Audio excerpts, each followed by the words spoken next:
Balas Dendam Istri Yang Tak Dianggap, sebuah novel karya dari KIS, bab 81, Pertemuan. Persembahan audio tun dengan pengisi suara Sensen. Selamat mendengarkan.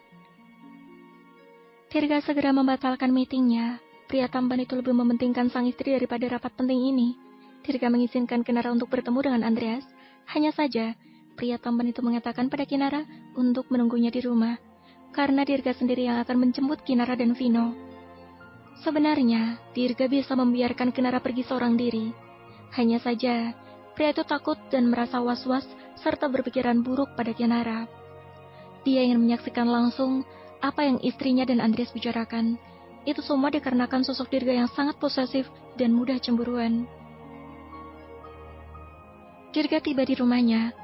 Terlihat Kinara sudah cantik dengan dress panjang berwarna biru muda dengan rambut yang digerai. Begitu juga dengan Vino yang terlihat tampan dalam gendongan Kinara. Kinara segera masuk ke dalam mobil Dirga. Wanita cantik itu mengecup pipi Dirga sekilas, membuat pria tampan itu tersenyum senang. BBL tidak rewel kan sayang? Tanya Dirga lembut seraya mengusap kepala Vino. Tidak, Habi. Tadinya aku juga ingin bawa BBL.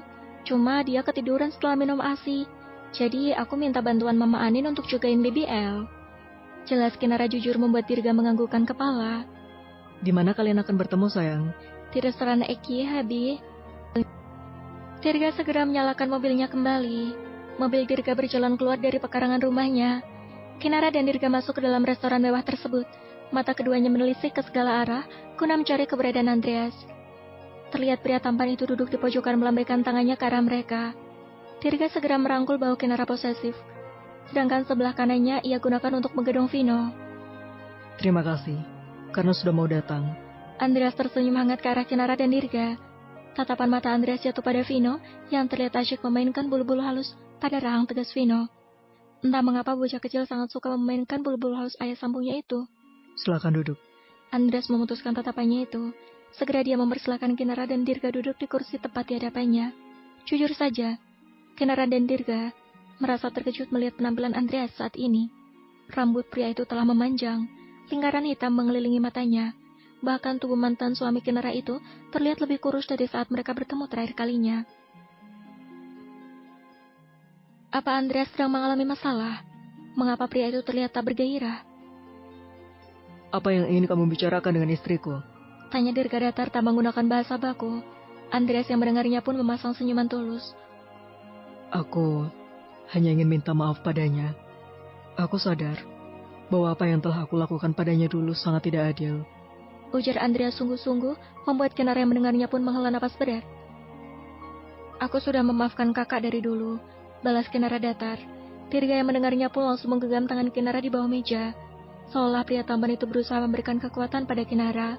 Dirga tahu bahwa mungkin kata sudah memaafkan yang keluar dari bibir Kinara pasti tak sepenuhnya dari hati.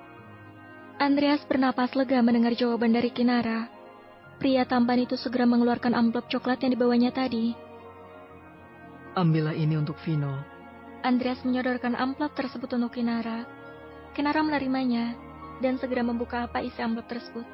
Mata Kinara terbelalak dikala membaca surat apa yang berada dalam amplop tersebut. Apa ini, Kak? Tanya Kinara tak mengerti. Ini adalah surat kepemilikan perusahaan untuk Vino. Aku mewariskan sebagian hartaku untuk Vino. Bagaimanapun Vino tetap darah dagingku. Selepas apa yang telah aku lakukan pada kalian dulu. Aku sadar kalau aku salah dan sekarang ini menyesal pun tidak ada gunanya. Karena semua itu sudah sia-sia. Andreas berkata pelan dengan sorot mata yang berkaca-kaca. Dapat Kinara dan Dirga lihat dari dalam mata Andreas terdapat penyesalan, kesedihan, kesepian, dan keputusasaan. Andreas terus menatap Vino yang tak sekalipun menatapnya. Dalam hati pria tampan itu tertawa pahit.